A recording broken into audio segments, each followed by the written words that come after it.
Kita beralih ke kabar berikutnya. Terdakwa pembunuhan berencana terhadap Brigadir Yosua Huta Barat alias Brigadir J. Verdi Sambo menuai sorakan hadir di ruang sidang PN Jakarta Selatan. Sorakan itu memenuhi ruangan saat Sambo mencium pipi dan kening istrinya Putri Chandrawati hari ini, Selasa 8 November 2022. Sorakan itu datang dari arah hadirin yang terdiri dari wartawan dan warga sipil lainnya.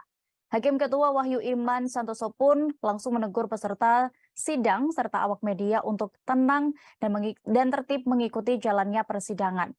Momen tersebut terjadi setelah Putri menyelami dan mencium tangan suaminya saat berjalan menuju ke kursi terdakwa bersama tim penasehat hukum mereka. Sebelumnya, Sambo memang sudah masuk ke ruang sidang terlebih dahulu sebelum istrinya datang.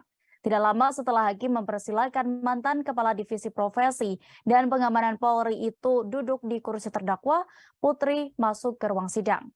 Sambo yang duduk di deretan kursi penasihat hukum pun tampak berdiri seolah menyambut istrinya. Ia tampak mendekap Putri sesaat, sontak para hadirin pun langsung menyoraki mereka.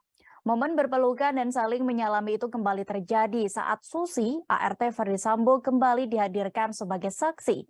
Tidak lama setelah majelis hakim mempersilahkan sejumlah saksi untuk duduk di kursi tengah, Susi langsung menghampiri meja kedua terdakwa. Ia pertama-tama menyalami dan memeluk Putri Chandrawati yang tak lain adalah majikannya. Setelah itu, Verdi Sambo juga ikut disalami oleh saksi Susi.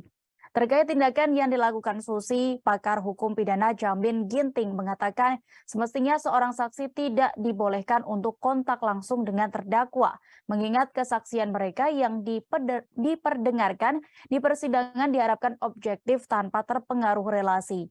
Semestinya Susi bisa menyelami seluruh pihak di dalam persidangan, termasuk meja JPU jika ingin dinilai objektif oleh publik. Terima kasih sudah nonton. Jangan lupa like, subscribe, dan share ya.